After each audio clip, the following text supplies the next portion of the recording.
គុណម៉ែតាំងតែគួរចាប់ផ្ដើមត្រង់ពោពុងផាមទ្រាំលំបាំង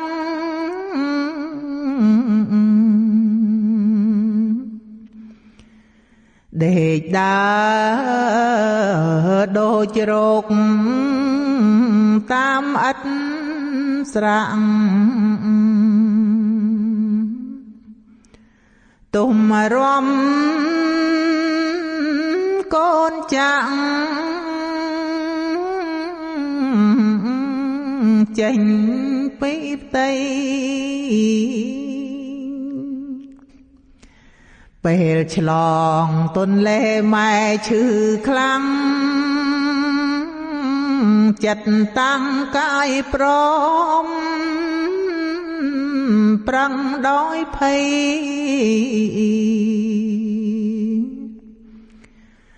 មិនដឹងយ៉ាងណាចិត្តមកមីនឹកភ័យក្រែងកូនសូនសង្ខារលុងកូនបានកើតជាទារុងម៉ែថើបជញ្ជុំសពកាយា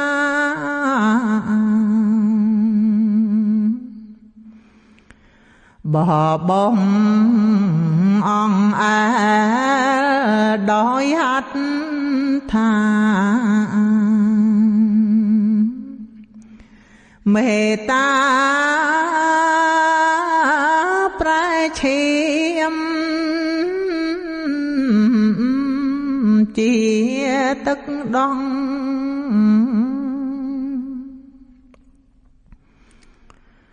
នៅពេលកូនឈឺម៉ែរាំងសាចិត្តម៉ែខ្លោចផ្សាមុខក្រៀមក្រំ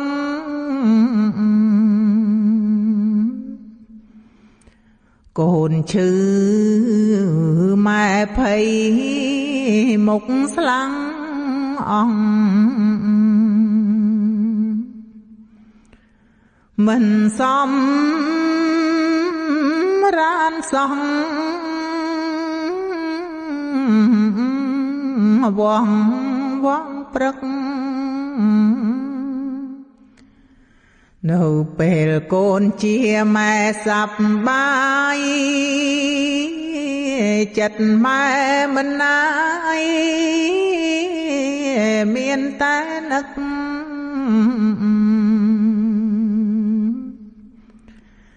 ឃ្លាតឆ្ងា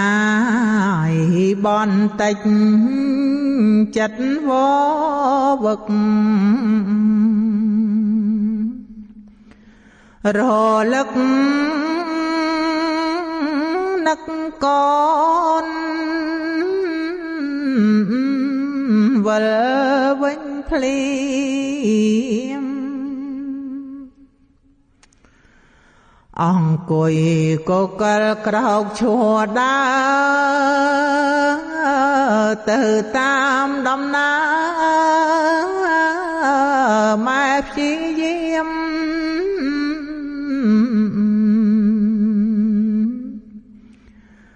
ខំបងហាត់កូនដោយមិនទៀមក្នុងនាមជាគ្រូអត់ដំក្រៃ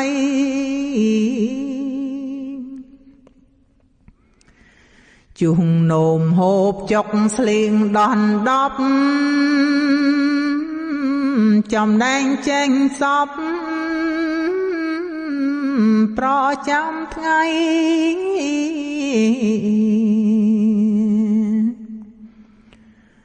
សំដីភាសាមាយា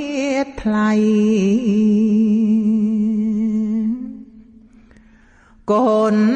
កុំសង្ស័យក្រែងឥតគ្រូ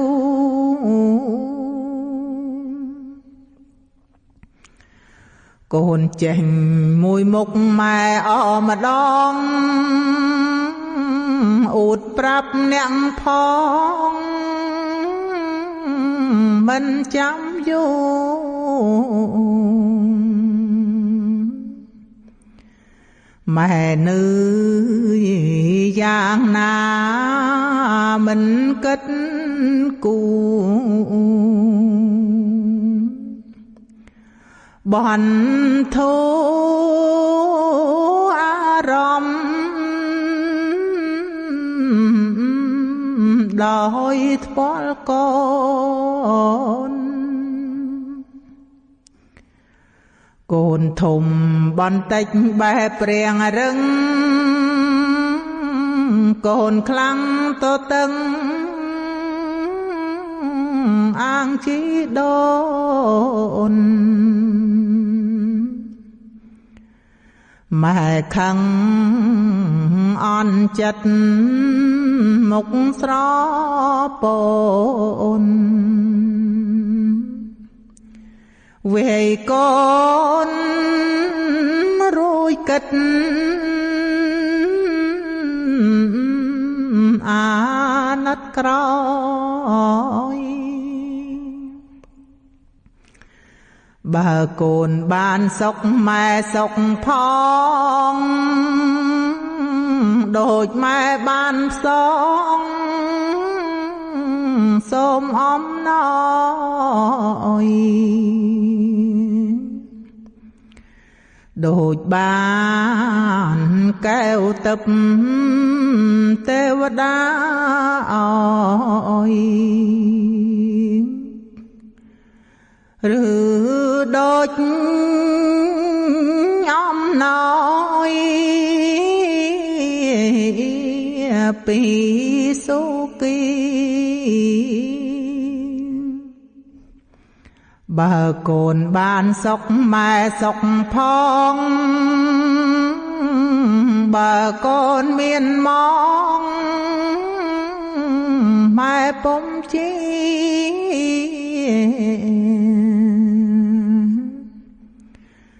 កូនក្រលំបាក់ម៉ែរងាគ្រប់គ្រាម៉ែនឹកកូនស្រីប្រុង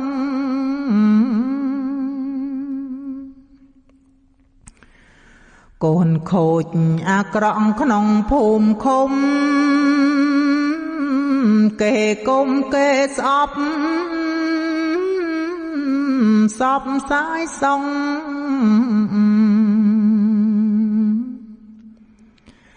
ម៉ែដឹងប្រាកដថាកូនខំតែម៉ែសន់ដងប្រងប្រណី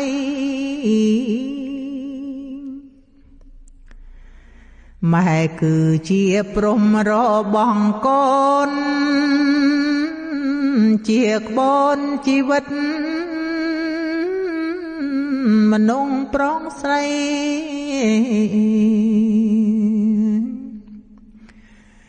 ម៉ែមានគុណធ្ងន់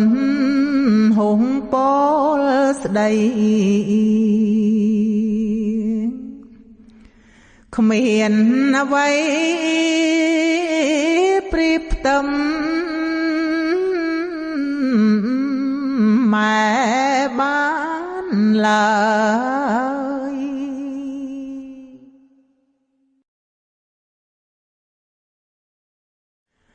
មេដាបៃតាជាគ្រូដើម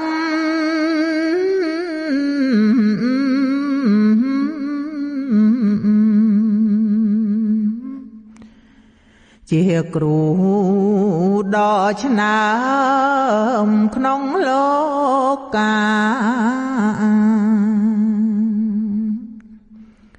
ម្យ៉ាងទៀតគឺពិត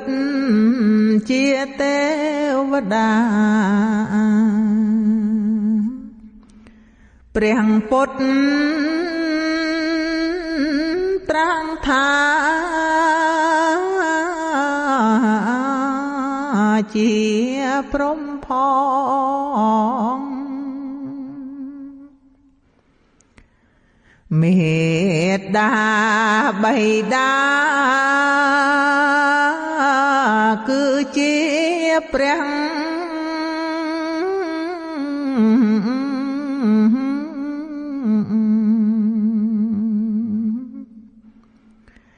និតនៅក្នុងផ្ទាំងដ៏ច្បាំងច្បងសង្គ្រោះ5យ៉ាងល្អមាត់មកចំឡងបត់ភ្ងាឲ្យដល់ត្រូវសង្គ្រោះទី1គឺការខាត់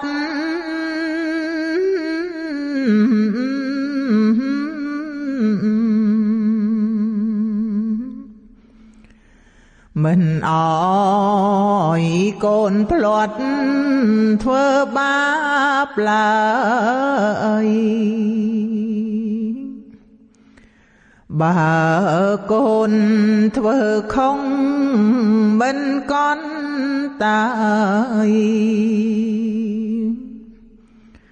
ហាមហើយហាមទៀត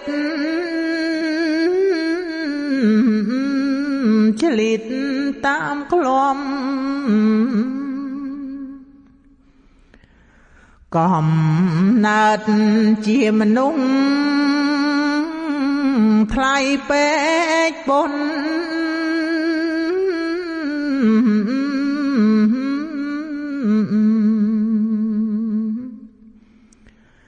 កូនត្រូវអត់ធន់ឲ្យបានសមកុំឲ្យចំណងវាបងខំចូលជ្រាំធ្លាក់ជ្រុំរុំអាសោចសង្គ្រោះទី2គឺការនាំ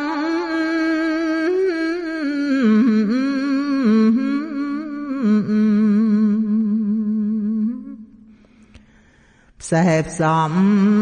សន្សំគុណប្រយោជន៍រុងនៅជាមនុស្សកុំជាខ្មោចយ៉ាងហោចឲ្យមានត្រឹមសិល5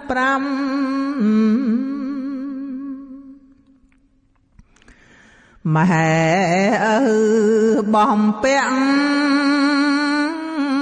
អលង្ការ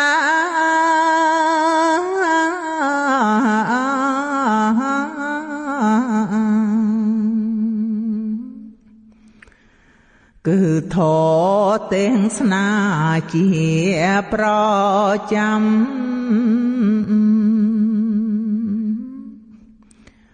កូនត្រូវស្រឡាញ់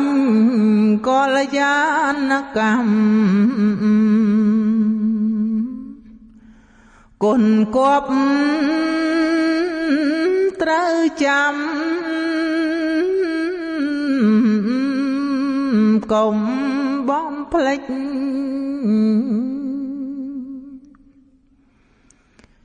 សង្គ្រោះទី3គឺឲ្យរៀន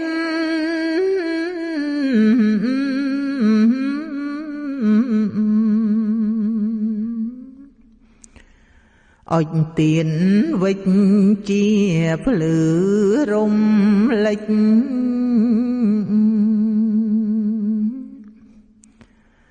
សម្បត្តិចំណេញថ្លៃជាងពេជ្រដាច់ខាត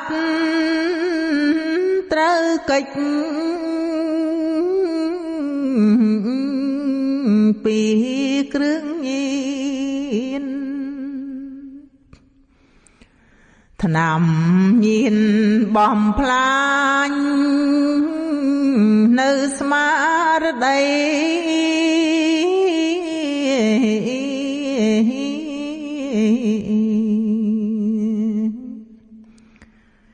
ញៀនលបែងអាប់ប្រៃនាំខូចរៀនញៀនស្រាញៀនស្រីរោគបៀតបៀនបើញៀននឹងរៀនសូរយារាំង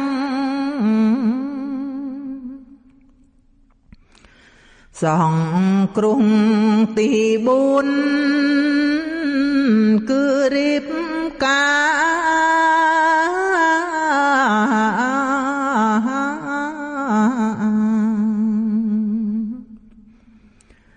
ក្នុងក្តីប្រាថ្នាគ្រប់គ្រងផ្ទាំង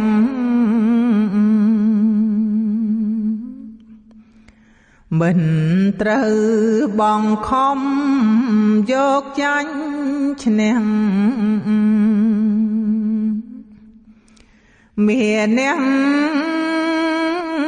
នាំខូចប្រយោជន៍ធំ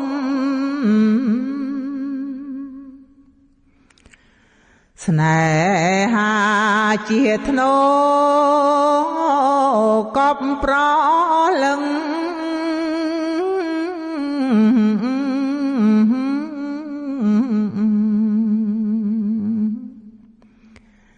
រឿងនឹង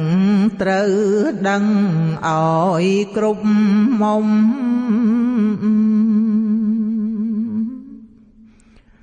កុំអាងថានាលធំជាងនំមានរឿងទាវទុំកុំរូស្រាប់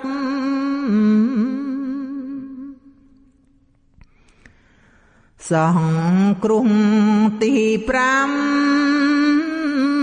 គឺចែកទ្រព្យ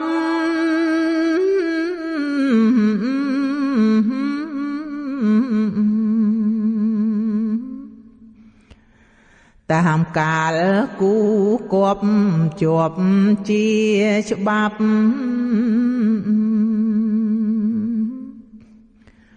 មរតកជាទ្រព្យនៃនាងស្លាប់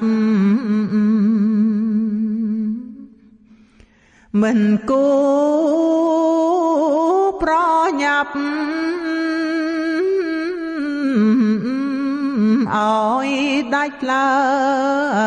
យឲ្យតិចឲ្យច្រើនជាប្រចាំ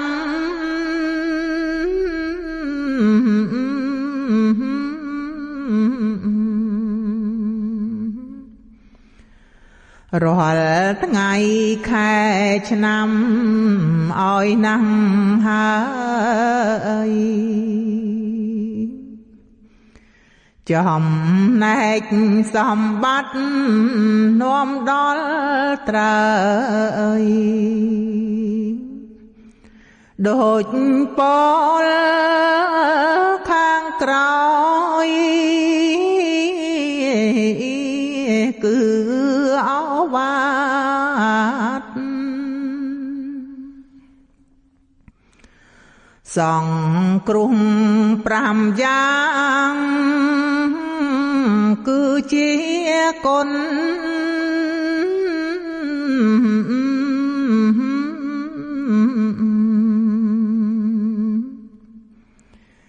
ជាទុនជីវិតតាមក្បួនខ្នាតម៉ែឪជាព្រះអ្នកនាំអាចកូនកុំ